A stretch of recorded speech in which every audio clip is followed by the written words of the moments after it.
The dynamics of this industry all relate to growth. They show us that there's an integration, both horizontally and vertically.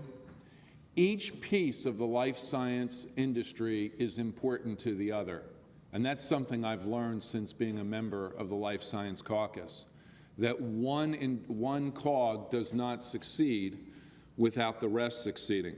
The challenge to me going forward is singing out of our choir book, telling people what we have and what we can do. And in this time when there's so much economic turmoil and there isn't as much good news as we want, this is the industry that has that good news. And it's our responsibility as your legislators, and it's your responsibility as members of your various organizations to remind people about the successes we have and then to develop the ideas and concepts out of a forum like this that could take us to the next level. But the forum today is sponsored, by a new initiative. It's called We Work for Health, which comes under PhRMA. It's a grassroots initiative that unites the health consumers, biopharmaceutical company employees, vendors, suppliers, and other businesses, academic and community partners to demonstrate how these diverse groups are vital to the socioeconomic climate and provide shared benefits and a better quality of life to all. And coincidentally, I'm extremely proud to be the co-chair of that particular initiative here in our area. Basically, we looked at where Greater Philadelphia stood relative to the nation's elite life science clusters, as Milken would say. Our goal was to measure the progress that we've made and to determine what else we needed to work on to make sure that we could continue to grow the biopharma and devices and healthcare, basically the entirety of the life science sector here. Really, the life science sector is the key driver of this economy. Let me give you a sense. According to the new Milken study, 15% of all economic impact in this region, all economic activity, is attributable to the life science sector. Essentially, 1 in every 6 jobs here is tied directly or indirectly to life sciences. Some 380,000 people are employed in industries and in the life science sector that basically their livelihood is tied to the life sciences. One of the things that Milken really does tell us in the study is that the future growth of our life sciences sector will depend on the expansion of smaller, nimbler, more specialized firms. So we really do have an area to focus on here. With all of the entrepreneurial efforts that are going on in our region, as I mentioned, with the Science Center and with the fundings that BioAdvance is doing and with a lot of the other programs that the state has going on, I think that this is certainly an area that we can grow and attract companies and continue to keep them here. But this is a legacy document for the region to really build upon, and it made me very proud to be part of this sector as it focuses on improving human health.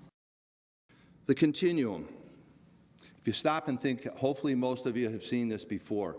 This is one that I really, really like very, very much. It's something that I really feel extremely strong about because it's something that puts us all together. It really shows how the teamwork comes into play. Again, we start out with our basic research. That's really the foundation of our industry, is the research that is going on in our region.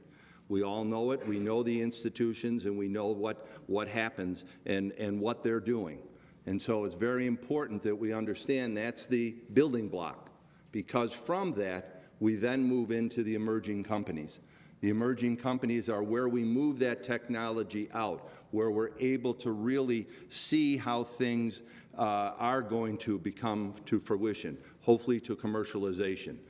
And then along with the emerging companies, that also includes your medical device and your diagnostic. It's just not therapeutics.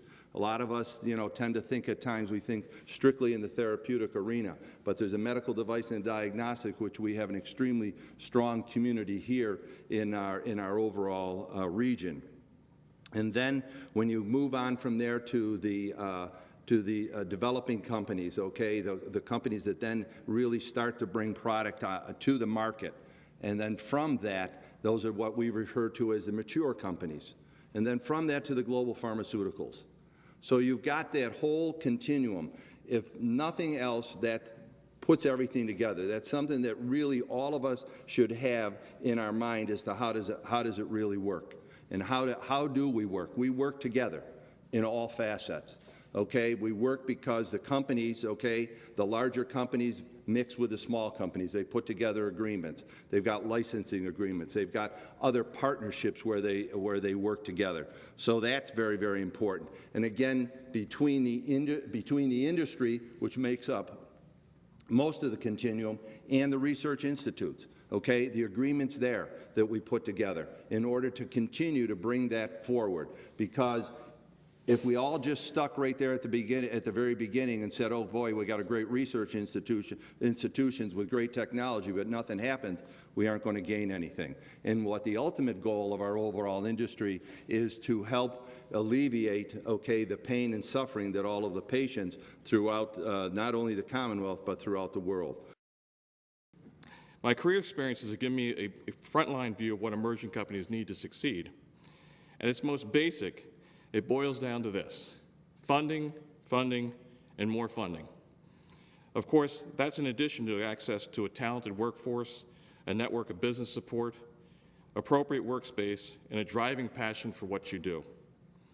As Select Greater Philadelphia says in its 2009 Entrepreneur's Resource, a firm's capability to successfully commercialize a product depends on its ability to secure financing, protect its intellectual property, improve its business operations, research the market, and access comprehensive, up-to-date information.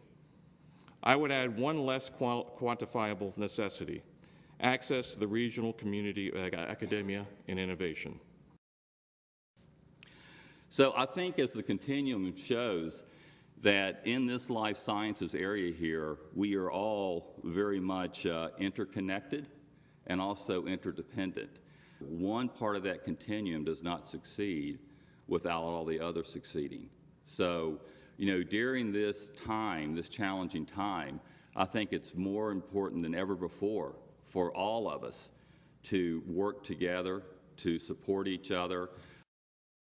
The collaborative process with Shire has been unbelievable. It has been a community-wide event for 2 years, and the great thing about it is it mobilizes leaders in the corporate sector to give back, and it also helps enhance communities and to understand what these corporations are doing to better establish themselves in those specific communities and help rebuild and strengthen the communities by giving back. So the partnership with our nonprofit helps to do that.